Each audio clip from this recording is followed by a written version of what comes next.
अगर इस जहां में मजदूर का नामो निशान न होता, फिर ना होता हवा महल और ना ही ताजमहल होता। वो कहा जाता है कि उनकी गैर मौजूदगी में मंजिल हमेशा दूर है। जो आपके ख्वाबों को पूरा करता है वो मजदूर है। नमस्कार दोस्तों, मैं सिद्धार्थ, आपका मेंटोर, स्वागत करता हूं आपका सिविल्स डेली के यूट्यूब क्लासेस पर, जहां आज हम बात करेंगे यूपीएससी प्रीलिम्स और मेंस से जुड़ी कुछ इंपॉर्टेंट एंड रेलेवेंट टॉपिक पर from the Hindu editorial and op-ed section. तो चलिए, इस चर्चा में आगे बढ़ने से पहले हम आज के न्यूज़ पे खबर डालेंगे। ठीक है, आज द हिंदू में और द इंडियन एक्सप्रेस में दोनों को मिला के मुझे एक सबसे बेहतरीन आर्टिकल मिला है। ये ऐसा आर्टिकल है कि आप एक एक लाइन इसकी अपनी मेंस आंसर में लिख सकते हैं। It's one of the good article actually. तो आज हम बात करेंगे India's economy and challenge of informality की, and this is very very different article from all the regular article. So stay tuned, अंत तक रहिएगा, और ज्यादा लंबा नहीं हम लेंगे, 10-15-20 मिनट की बात होगी, दैट्स इट, 15-20 मिनट्स। ओके, सो लेकिन इसको आगे बढ़ाने से पहले हम सबसे पहले तो ये देखते हैं कि हमारे कल के जो क्वेश्चंस हमने दिए थे उससे रिलेटेड हमारे एस्पिरेंट्स ने, डेडिकेटेड एस्पिरेंट्स हैं जो रेगुलर हमारे साथ हैं, जिनका हम शुक्रिया अदा धन्यवाद करना चाहते हैं। नितेश सैनी, जिन्होंने मेंस आंसर का फ्रेमवर्क लिखा है। सो नितेश, आपने जो इंट्रोडक्शन दिया है दोस्त, वो ठीक है, अच्छा है। It could have been much more, खासकर कि मुझे ये जो बॉडी है आपकी, बॉटलनेक्स इन हेल्थ सर्विसेज, हम थोड़ा इसमें और इम्प्लीमेंट कर सकते थे। See, shortage of hospitals and doctors, I agree with the fact. लेकिन पता है एक अच्छे यूपीएससी एस्पिरेंट की खासियत क्या है? वो जस्टिफाई करता है अपने बातों को। ठीक है, आई एग्री कि अभी आप एक ग्रोइंग फेज में हैं। सो जस्ट कोई भी एक सर्वे उठा लीजिए, किसी भी कमेटी की रिपोर्ट उठा लीजिए। ठीक है, आप मेंशन कर दीजिए कि according to this report the doctors की जो रेशियो है वो 1000 पेशेंट पे एक डॉक्टर की रेशियो है। लगभग 1000 या 1 lakh, I think 1 lakh patient पे लगभग 172 नर्सेज हैं हमारे इंडिया में। और लगभग 1000 पॉपुलेशन पे, 1 लाख पॉपुलेशन पे लगभग हमारे पास 100 बेड्स हैं, ऐसा कुछ है। सो आई मीन टू से जस्ट सब्सटैंशिएटेड। ओके, हम हवा में नहीं बात करेंगे, हम तथ्यों और तर्कों के साथ बात करेंगे। तो ये रेगुलर प्रैक्टिस से आएगा। डेली आप एडिटोरियल देखोगे, डेली करंट अफेयर एनालिसिस देखोगे, उससे समझ में आ जाएगा आपको। जैसे आपने लिखा है shortage of medicine and equipments, I don't feel कि इंडिया में मेडिसिन की शॉर्टेज है। हमारा भारत सबसे ज्यादा दवाई कंज्यूम करता है। अभी रिसेंटली न्यूज़ देखा ना आपने, डोलो 650 mg। डोलो के फाउंडर को तो इमेजिन ही नहीं किया था उन्होंने कि इतनी बड़ी कंपनी हो जाएगी उनकी। आई मीन, ये मैं नहीं मानता कि यहाँ पे शॉर्टेज ऑफ मेडिसिन है। हाँ, डॉक्टर्स की कमी है, नर्सेज की कमी है, एजुकेशन की कमी है, जो रिजर्वेशन है उसमें कमी है। जो सजेशन आपने दिया है, सजेशंस में हम अफर्मेटिव एक्शन की बात लिख सकते हैं। जैसे अभी रेसिडेंट डॉक्टर्स की बारे में बात चल रही है, जो डॉक्टर्स नीट यूजी का एग्जाम देके नीट पीजी में जाना चाह रहे हैं, उनको रिजर्वेशन दिया जाए। ठीक है, जो हम फ्रंट लाइन वर्कर्स हैं ना हमारे, जिनकी हम तालियां बजाते हैं, तालियों और थालियों के साथ जिनका अभिनंदन किया था हम लोगों ने, फ्रंट लाइन वर्कर्स, ये वही वर्कर्स हैं जो रेसिडेंट डॉक्टर्स हैं, जिन्होंने एमबीबीएस करके 5 साल का, ठीक है, यूजी कोर्स करके फिर सेवा भाव में लग गए, रूरल एरियाज में लग गए। उनके लिए हमें कुछ करना पड़ेगा। याद रहे कि जो हमारा तमिलनाडु का ड्रिविडियन मॉडल है वो बहुत इंपॉर्टेंट मॉडल है। ठीक है, केरला का मॉडल ले सकते हैं आप, कई सारे ऐसे मॉडल से धीरे धीरे आएगा। आपका फ्रेमवर्क स्टार्टिंग में बहुत अच्छा है, बहुत एस्पिरेंट्स ऐसा लिख भी नहीं पाते हैं। Okay, so well done here. Pramila ने मेंशन किया है यहाँ पे, so good one here Nitesh. Okay, Pramila ने यहाँ मेंशन किया है Mantri Kisan Sampada Yojana, and I agree with you Pramila, thank you so much for writing it. Miraj, आपने तो दोस्त कमाल कर दिया है, जबरदस्त आंसर तुमने मेंशन किया है। ठीक है, so I appreciate, really appreciate Miraj. अगर ऐसे ही आप लिखते जाओगे, अगर कंसिस्टेंट रहोगे आप, मजा आ जाएगा। I am telling you, I mean जिस हिसाब से तुमने आंसर लिखा है, अभी दिखाता हूं मैं सबको। White goods are the large, ये वाइट गुड्स तो ईजी है। ठीक है, एसी, वॉशिंग मशीन, जो भी इलेक्ट्रॉनिक सर्विसेज हैं। ये देखिए दोस्तों मिराज का आंसर, इन्होंने एक एक आंसर जो मैंने क्वेश्चन किया था सब लिखा है इन्होंने। नेशनल टेस्टिंग एजेंसी ये कराती है यूजी का एग्जाम, और नेशनल बोर्ड ऑफ एग्जामिनेशन ये कराती है नीट पीजी का एग्जाम। ठीक है, एक एक जनरल इंफॉर्मेशन जाननी चाहिए भाई। हम यूपीएससी एस्पिरेंट हैं, हर मामले में थोड़ा थोड़ा थोड़ा हमें जानना चाहिए। ये हमारी ड्यूटी, ये कर्तव्य बनता है। ठीक है, अभी मैं अपने फ़ोन यहाँ पे नहीं दिखा सकता, मैं अपने फ़ोन में देख लेता हूँ एक बार। जो मिराज ने एक आंसर मेंशन किया है इंट्रो का, health care delivery system is a network facility. ये बहुत ही बेहतरीन आंसर तुमने लिखा है मिराज। मैं एक बार अपने फ़ोन में दिखा देता हूँ आपको। ये है आर्टिकल, और ये मिराज ने पूरी डिटेल में यहाँ लिखा हुआ। आप लोग भी जाके देख सकते हैं हमारे यूट्यूब चैनल पे। सो ये कुछ है जो मिराज ने पूरा लिखा है। ठीक है, ये मैं पढ़ के बता देता हूँ। सो बेसिकली इंट्रो आपका अच्छा है, अच्छा हो सकता था। ठीक है, मेन जो बॉडी एंड कंक्लूजन है, बॉडी में आपने लिखा है कि कोविड-19 has already expose so many bottlenecks existing in the health care delivery system, perfect lack of community participation in health care provides example getting vaccinated. ठीक है, most of the health care provisions are concentrated in इतना technology is under utilize, public expenditure, health and good. Suggestions आपने जो mention किए हैं utilising, ठीक है, suggestions भी मुझे अच्छे लगे। It could have been more. ठीक है, हम जैसे कि मैंने अभी ऊपर सजेस्ट किया है नितेश को, आप वो सारे एंगल्स भी मेंशन कर सकते हैं। अगर ये आप आंसर आपने खुद से लिखा है, बेहतरीन है। ठीक है, स्टे ट्यून्ड। फिर दूसरा आपने मेंशन किया है मिराज की schemes related to food production of India, mega food parks, integrated cold chain scheme and creation expensive preservation. Right, these are the things actually. Shubham Pandey उन्होंने भी मेंशन किया है। So well done guys. ऐसे आप हमें अपना फ्रेमवर्क दिखाते रहिए। ठीक है, और मैं ऐसे फीडबैक देता रहूँगा। इन केस अगर आपको और भी क्वेश्चंस होते हैं तो इसी पे कमेंट कर दीजिएगा, हम फिर उस पर रिप्लाई कर देंगे। ओके, सो आज का जो मेन किताब जाता है भाई वो मिराज को है। Well done buddy. Okay, stay tuned. और हम चलते हैं आज के ओपेड और एडिटोरियल एनालिसिस में, जिसकी मैंने बात शुरू में की थी। वहां जाने से पहले I would request you guys to press the bell icon to subscribe to our channel. और जब बेल आइकॉन प्रेस करिए ताकि हमारी वीडियो ना मिस हो। ठीक है, अगर आप चाहते हैं हमारी वीडियो मिस हो तो फिर इंपॉर्टेंट इंफॉर्मेशन है, आप कर सकते हैं। ठीक है, आप और कहीं भी जा सकते हैं, देख सकते हैं। कंसिस्टेंसी तभी बनी रहेगी जब आप लगातार उसी चीज पे काम करेंगे। तो मिस मत करिएगा, बेल आइकन प्रेस कर दीजिए, बहुत टाइम नहीं लगता, बस एक क्लिक की जरूरत है। ओके, आइए आज का आर्टिकल। मजा आ गया मुझे पढ़ते पढ़ते, और बस मैं यही कहूंगा कि बने रहना। 10-15 मिनट की बात है, बने रहो। और बहुत ही अच्छा आर्टिकल है। ठीक है, Indian economy and challenges of informality, ये जीएस पेपर 3 का आर्टिकल है। Employment, government policies and intervention, inclusive growth बोले तो जीडीपी से रिलेटेड है। Management of social sector, service growth and development. Okay, so these are one of the best segments of GS paper 3। ओके, और दूसरा क्या है? दूसरा हमारा है, मैं इसको सोशल जस्टिस से भी लेता हूं। ठीक है, कहीं ना कहीं इसमें एक सामाजिक न्याय का भी एंगल जुड़ जाता है। सबसे पहले समझते हैं, यहां पे इस आर्टिकल पे हम आते हैं। ठीक है, India's economy and challenge of informality sorry. So ये है पूरा का पूरा आर्टिकल। ओके, तो ये पूरा का पूरा आर्टिकल ही मैंने रंग दिया है लाल पीला हरा नीला से, और ये ज़रूरी भी है। और आप वीडियो पॉज करके आप यहाँ देख सकते हैं, समझ सकते हैं। ठीक है, तो चलते हैं। ये पूरा का पूरा आर्टिकल है एक इनफॉर्मल सेक्टर से रिलेटेड, लेबर से रिलेटेड और जीडीपी से रिलेटेड।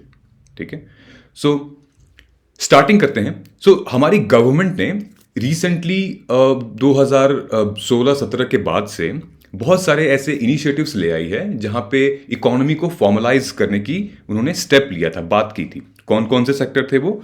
जैसे करेंसी डीमोनेटाइजेशन हुआ था, इंट्रोडक्शन ऑफ जीएसटी हुआ था, हम सबको पता है, और डिजिटलाइजेशन ऑफ फाइनेंशियल ट्रांजैक्शन हुआ था, है ना। जैसे भारत पे हो गया, गूगल पे हो गया, पेटीएम हो गया, ये सारी चीजें हैं।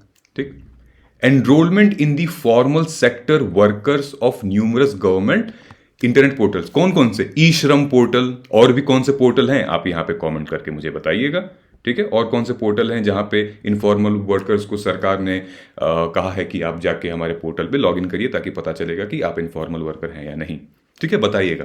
तो ये कुछ ऐसे स्टेप्स थे जहाँ पे सरकार ने कोशिश किया है हमारी इकोनॉमी को फॉर्मलाइज करने का, ठीक है।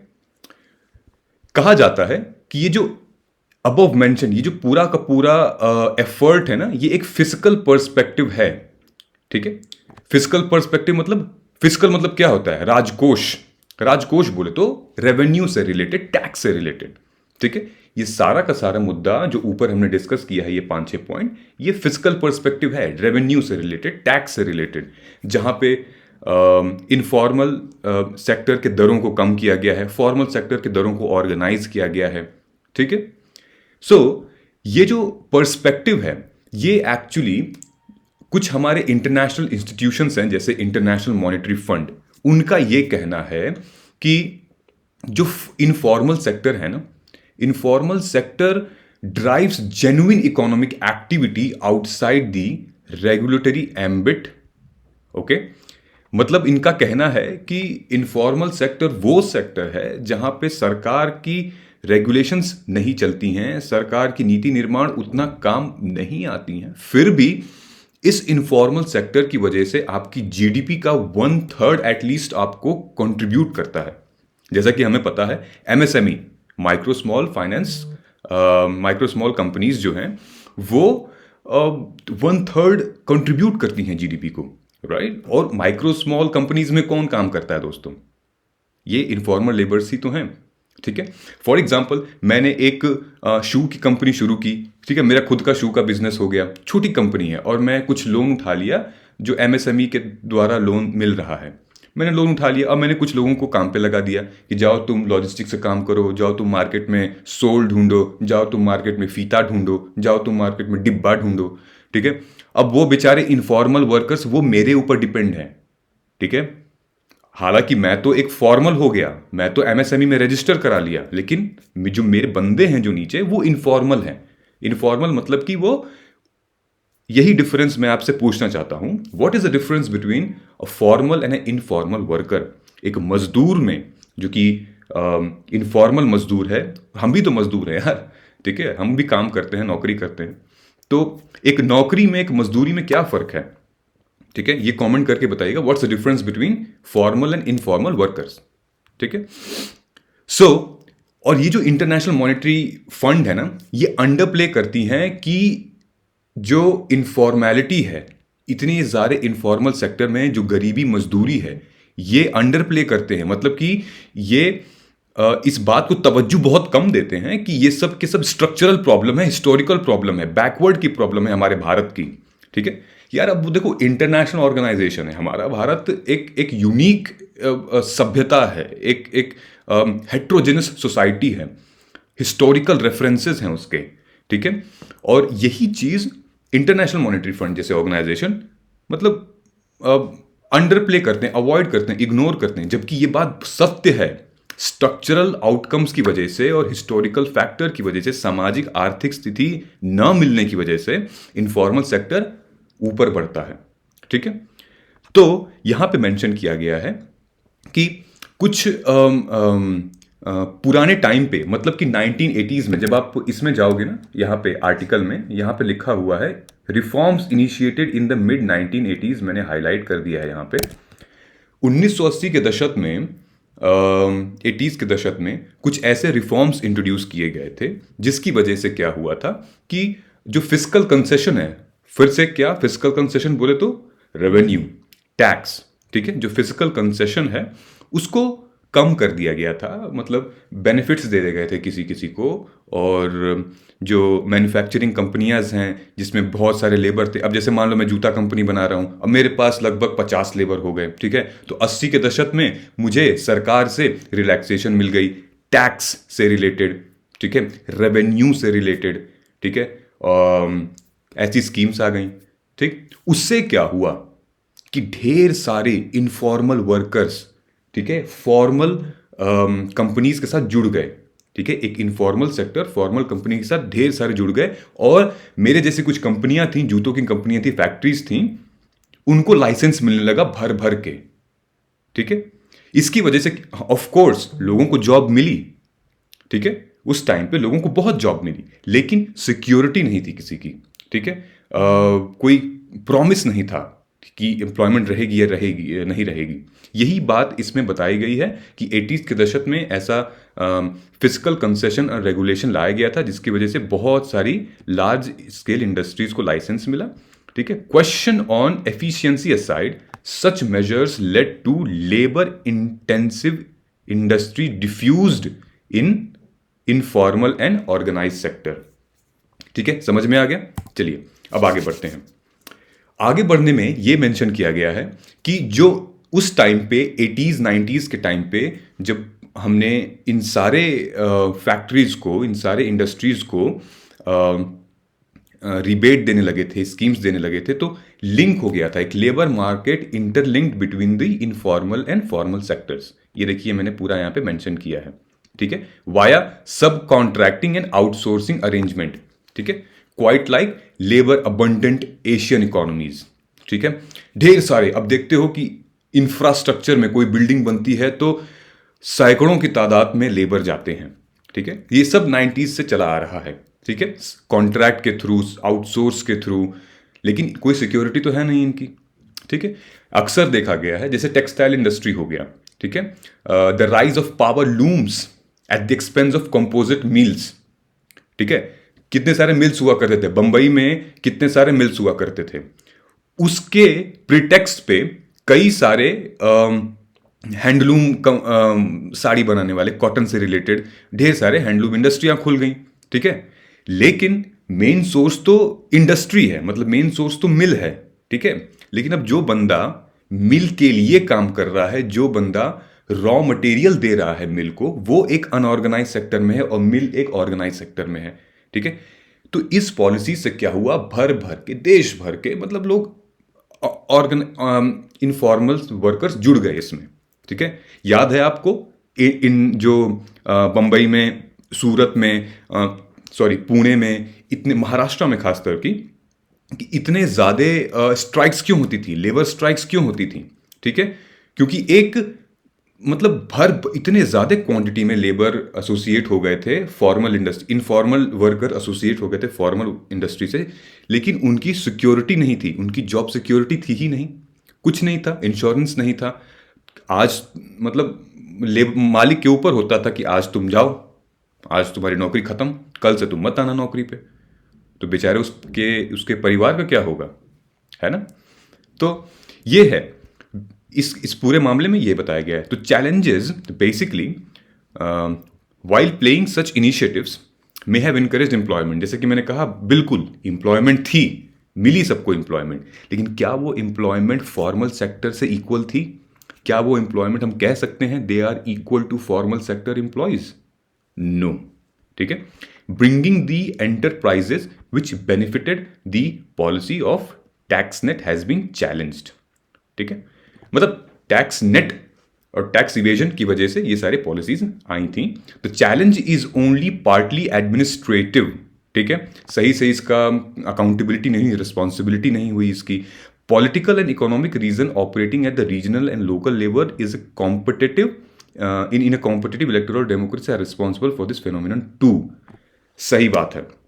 ठीक है, राजनीतिक और सामाजिक मुद्दा, राजनीतिक और आर्थिक मुद्दा, ये एक बहुत बड़ा रीजन है इसको इन्फ्यूज करने का इसमें। ठीक है, electoral democracy are responsible for this phenomena. Okay, इससे सबसे बड़ा एग्जाम्पल है जो हमारे देश भर में लेबर यूनियन बने हुए हैं। ठीक है, और लेबर लॉज जो हमारे अभी फंसे हुए हैं, अभी काम चल रही है, बात चल रही है उस पर।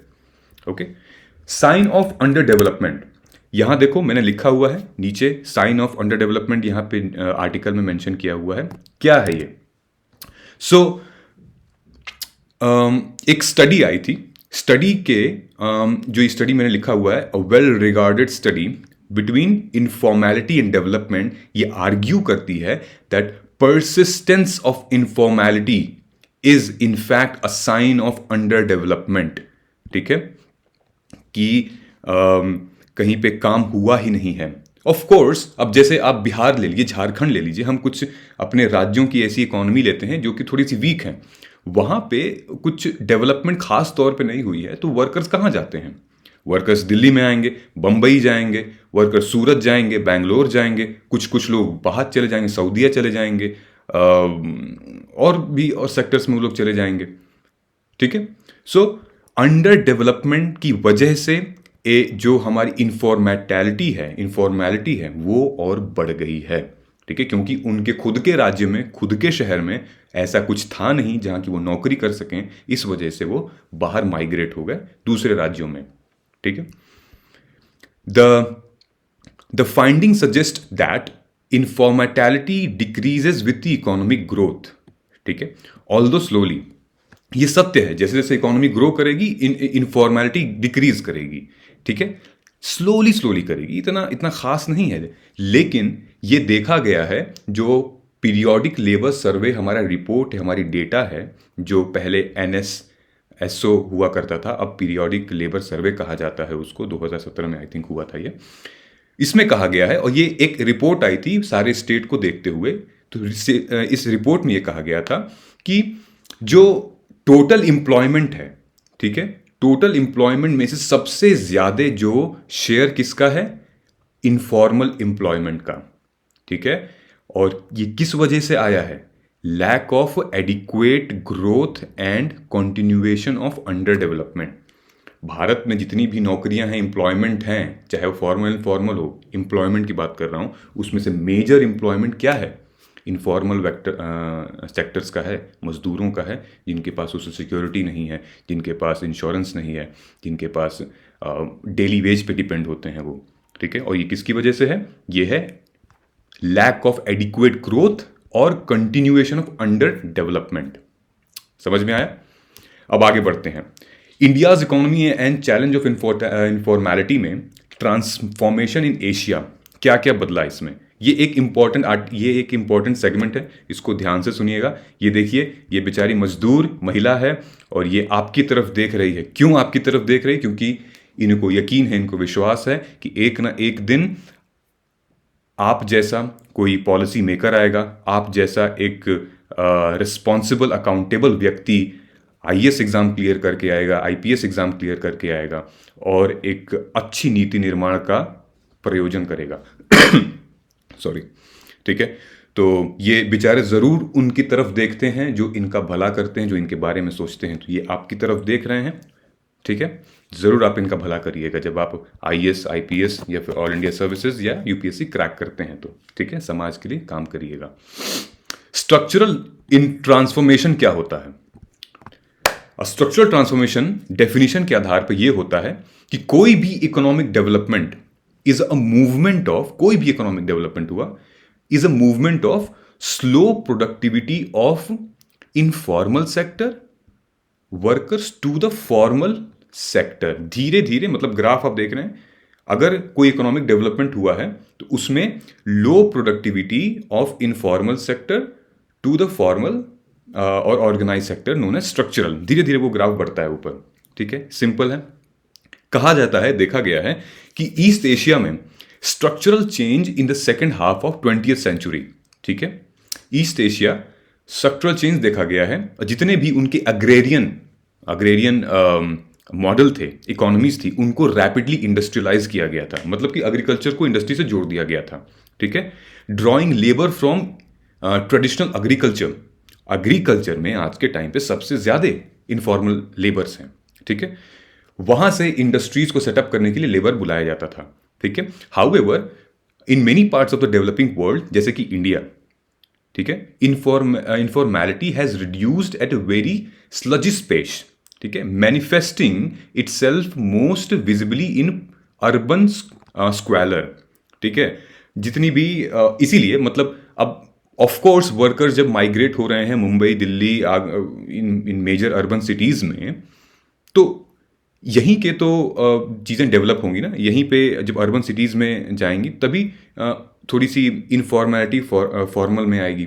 लेकिन पुराने जो पिछड़े शहर हैं उसमें चीज़ें, सिचुएशन वैसी की वैसी ही हैं। ओके, सो इसको कहते हैं ओपन एंड डिस्गाइज्ड अनएम्प्लॉयमेंट। ठीक है, डिस्गाइज्ड अनएम्प्लॉयमेंट का पता है क्या होता है ना? डिस्गाइज्ड या फिर स्ट्रक्चरल एम्प्लॉयमेंट। डिस्गाइज एम्प्लॉयमेंट मतलब यही होता है कि जॉब है तो नौकरी नहीं है, नौकरी है तो जॉब नहीं है। ठीक है, स्ट्रक्चरल अनएम्प्लॉयमेंट का मतलब ये होता है, और डिस्गाइज्ड एम्प्लॉयमेंट का मतलब अनएम्प्लॉयमेंट, सॉरी, आपके सामने है यहाँ पे।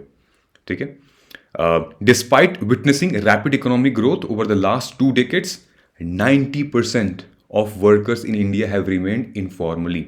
ये ताज्जुब की बात है, ये हैरत की बात है ये सोच के कि जितने भी वर्कर्स हैं हमारे इंडिया में, 90% वो लेबर के फॉर्म में इनफॉर्मल हैं, जिन बेचारों की सिक्योरिटी नहीं है। ठीक है, और क्या करते हैं? They are producing half of the GDP. ठीक है, कैसे के लोग होते हैं? जैसे मान लो कि शहर से लोग, गांव से लोग शहर में आ गए, रेस्टोरेंट में यहाँ काम करने लगे, ढाबे पे काम करने लगे, किसी साइकिल की दुकान पे काम करने लगे, मॉल में सफाई कर्मचारी हैं, मॉल में साफ कर रहे हैं कुछ। ठीक है, बहुत सारे ऐसे लोग हैं, आपके आसपास आप नज़र घुमा के देखिए तो आप जानेंगे। इनफैक्ट जो आपके घर में खाना बनाती हैं वो एक इनफॉर्मल है। जो आपके गली में सब्जी ले लो, जूता पॉलिश करा लो या फिर नाली साफ करवा लो, चिल्लाते रहते हैं, वो इनफॉर्मल सेक्टर है, लेकिन वो कंट्रीब्यूट कर रहे हैं हमारी जीडीपी ऑलमोस्ट हाफ। सोचना चाहिए हमें इनके बारे में। ठीक है, labour organisation widely agreed upon template of definition with India's official definition. क्या है लेबर ऑर्गेनाइजेशन की जो ऑफिशियल डेफिनेशन? वो ये है कि formal job as of those providing at least one social security benefit such as employment provident fund. ये भारत के हिसाब से ये डेफिनेशन है। फॉर्मल और इनफॉर्मल के बीच में कंपैरिजन यही होता है। भारत ने कहा है अपनी डेफिनेशन में कि वही है फॉर्मल व्यक्ति जिसको ईपीएफओ मिलता है, मतलब प्रोविडेंट फंड, पीएफ मिलता है जिसको, वो है फॉर्मल व्यक्ति। जो नहीं मिलता वो है। क्या यही होना चाहिए? क्या यही परिभाषा होनी चाहिए इनफॉर्मल वर्कर की? ठीक है, the share of formal worker in India stood to 9.7%, मतलब कि 47.5 मिलियन फॉर्मल लोग हैं, लेकिन पीरियोडिक लेबर सर्वे डेटा ये बताता है कि 75% ऑफ इनफॉर्मल वर्कर्स कहाँ से हैं? They are self employed and casual wage workers, average earning lower than regular salaried workers. देखे सिग्निफिकेंटली। अरे बिहार में तो ये बताया गया था कि बिहार की जो ईयरली एक इनफॉर्मल मतलब मजदूर की जो इनकम है सालाना 5,000 रुपये है। अब आप डिवाइड करिए 12 से, महीने का कितना कमाता है और दिन का कितना कमाता है। ठीक है, significantly the prevalence of informal employment is also wide spread in non agriculture sector. हम एक ग्राफ में आपको अभी आगे दिखाऊंगा, उसमें आप ध्यान से देखिएगा। ठीक है, about half of informal worker are engaged in non agriculture sector which spread across urban and rural areas. ठीक है, ये देखिए सारी महिलाएं की फोटो लगी हुई हैं। ठीक है, it has many layers. What remains hidden are the large swath of low productivity informal establishment working as household and self-employment unit with petty production। ठीक है, ये जैसे मैंने बताया जूते की कंपनी है। ठीक है, मेरे जूते की कंपनी हो गई। ठीक है, तो जितने भी एसोसिएटेड मेरे होंगे 10, 15, 20 लोग। ठीक है, ये मैं छोटे लेवल पे प्रोड्यूस कर रहा हूँ, पेटी प्रोडक्शन है ये। ठीक है, so informal establishment working on house hold and self employment. ठीक है, it needs to be appreciated that इनफॉर्मेलिटी is now differentiated and multi-layered। ठीक है, industries thriving without paying taxes are the only tip for the informal sector iceberg। ठीक है, कहते हैं कि जो इनकम टैक्स है वो भारत की पूरी जनता में से 3% देती है। ठीक है, जीएसटी जो है वो लगभग हमारी इनफॉर्मल सेक्टर तो देती ही नहीं है। तो ये ऑलरेडी जो इनफॉर्मल सेक्टर में जो कंपनीज हैं, जो इंडस्ट्रीज़ हैं, जिनके पास लेबर काफ़ी ज़्यादा हैं, उनको ये बेनिफिट मिल गया है। लेकिन बेनिफिट मिलने के साथ साथ यहाँ पे एक विडंबना भी तो है एक यहाँ पे डाइकोटमी भी नज़र आती है। ठीक है, कि इनके पास है ही नहीं सोशल सिक्योरिटी। ठीक है, वर्किंग हाउस होल्ड से रिलेटेड है, सेल्फ एम्प्लॉयमेंट है ये। ठीक है, so despite well intentioned effort at formalization the challenge of informality looms for India. Corona virus के टाइम पे ये और बूम हो गया, ये और बड़ा हो गया। ठीक है। लेकिन ये देखिए, स्टेट बैंक ऑफ इंडिया ने रिसेंटली क्या कहा था। स्टेट बैंक ऑफ इंडिया ने एक रिपोर्ट निकाली थी, उसमें यह कहा था कि informal sector of GDP shrinking to less than 20% for about 50%, ठीक है, अ फ्यू ईयर अगो। ठीक, कहने का मतलब है एसबीआई का कि 2020-21 में इनफॉर्मल सेक्टर 50% जो हुआ करता था वो 20% हो गया है। ठीक है, लेकिन ये आपको समझना पड़ेगा कि कोविड टाइम पे जितने भी ये मजदूर थे काम नहीं कर रहे थे। ठीक है, सब घर बैठे थे, कोई रास्ते में कोई चल के जा रहा था, किसी के पास नौकरी थी ही नहीं, कहाँ से काम होता। सारे फॉर्मल लोग काम कर रहे थे, जिनके पास सोशल सिक्योरिटी थी, जिनके पास थोड़ी सी वो सिक्योरिटी थी, वेज सिक्योरिटी, वो लोग काम कर रहे थे। तो ये आंकड़ा गलत है। स्टेट बैंक ऑफ इंडिया, ये हुआ भी था, न्यूज़ में आया भी था, ये आंकड़ा गलत है। ठीक है, जैसे कोविड पैंडेमिक रिलीज होगा, जैसे थर्ड वेव में हम हैं, ओमिक्रॉन में, ओके, जैसे ये खत्म होगा ये चीज़ें फिर से बढ़ जाएंगी। क्या आप अग्री करते हैं मेरे साथ? अग्री करते हैं तो कमेंट करके, वीडियो पॉज करके बताइए कि हाँ सिद्धार्थ सर, सिद्धार्थ भैया, जो भी आप सही कह रहे हैं। Okay, now India's economy and the challenge of informality, necessary element क्या है इसके ये भी आर्टिकल इंपॉर्टेंट है। जैसे हम वे फॉरवर्ड कहते हैं, जैसे हम की टेक अवेज सजेशंस कहते हैं, वो है। ये इमेज मैं आपको दिखाना चाहता था, ये इमेज आप देखिए ध्यान से, वीडियो पॉज करके भी देखेंगे तो आपको समझ में आ जाएगा। ये जो पीच कलर का सेगमेंट है वो है अनऑर्गेनाइज्ड और इनफॉर्मल सेक्टर, और ये जो ब्लू कलर का है वो है फॉर्मल सेक्टर, ऑर्गेनाइज सेक्टर।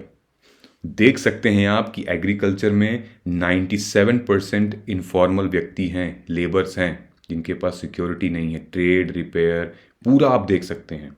ठीक है, जिसमें से share contributed bye house hold in informal sector 95% तो बेचारे इसमें हाउस होल्ड हैं एग्रीकल्चर में। ठीक है, पूरा अगर हम मापदंड लें इसका तो लगभग 86.8%, 86.8% हमारा और अनऑर्गेनाइज सेक्टर है जो कि कंट्रीब्यूट करता है पूरे जीडीपी में।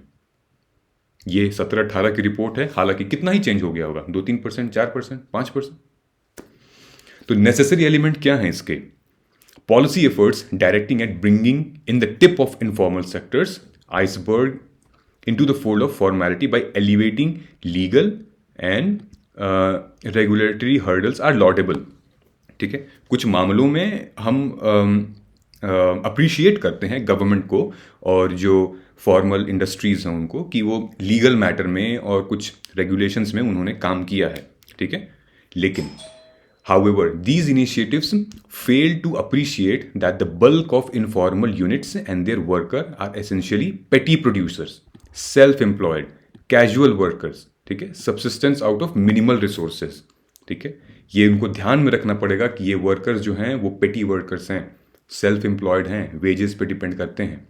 ठीक है, so to end up the continued dominance of informality defines under development. ठीक है, policy induced restrictions are minor irritants, the economy will get formalized. कब इकोनॉमी फॉर्मलाइज होगी? जब informal enterprise become more productive through greater capital investment. Okay, increased education, skills are imparted into workers. ये important है, आप ध्यान में रखिए, video pause करके इसको नोट कर लीजिएगा, या पीडीएफ में तो अब देता ही हूं, आप डाउनलोड भी कर सकते हैं। ठीक है, सो अ मेयर रजिस्ट्रेशन, खाली रजिस्ट्रेशन करने से ये इनफॉर्मेलिटी रिड्यूस नहीं होगी, ये गैप रिड्यूस नहीं होगा। ठीक है, हमें इंश्योर करना होगा, सोशल सिक्योरिटी मिलनी चाहिए वर्कर्स को, हमें इंश्योर करना होगा कि जो लेबर लॉज हैं वो लेबर्स के हित में हों। ठीक है, हमें इंश्योर करना होगा कि डेली वेजेस जो हैं उसकी वजह से इनको दिक्कत ना हो, ये एक मंथली वीकली वेज मिले इनको, और एक फॉर्मल सेक्टर में ऑर्गेनाइज। जब पूरे के पूरे इंडिया में इतनी बड़ी तादाद में ये कंट्रीब्यूट कर रहे हैं हमारे जीडीपी को, हमें भी तो सोचना चाहिए इस बारे में। ठीक है, सो ये मेंस और प्रीलिम्स के कुछ क्वेश्चंस हैं, और आप प्लीज़ कमेंट करके हमें बताइएगा कि क्या लगता है आपको, क्या इसका प्रोबेबल आंसर हो सकता है। ये कुछ प्रीलिम्स बेस्ड क्वेश्चन है और नीचे ये मेंस बेस्ड क्वेश्चन है। ठीक है, तो आज कमेंट करके बताइएगा आराम से, कोई दिक्कत नहीं है, वेट कर लीजिए, रात तक में बना लीजिए आप फ्रेमवर्क, ठीक है, लंबा चौड़ा मत लिखिएगा, फ्रेमवर्क बनाइए 7-8 लाइन का, और फिर आप मेंशन कर सकते हैं। हम इसको कल डिस्कस कर लेंगे या फिर मंडे को हम इसको ज़रूर डिस्कस करेंगे, ठीक है। So I will eagerly wait for your comments here, और आई होप आज का आर्टिकल अच्छा होगा और समझ में आया होगा। इन केस इससे रिलेटेड कोई भी डाउट, कोई भी क्वेश्चन होगा, प्लीज़ खुल के आप हमसे पूछ सकते हैं, और मैं बहुत खुश हूँगा रिप्लाई करने में। ओके, चलिए मिलते हैं हम अगले ओपेड एनालिसिस में। तब तक आप अपना ख्याल रखिए, और प्लीज़ अपना ध्यान रखिए, अपने फैमिली का ध्यान रखिए। ओमाइक्रॉन केसेस बढ़ रहे हैं, और हम मिलते हैं कल के ओपेड एनालिसिस में। तब तक जय हिंद।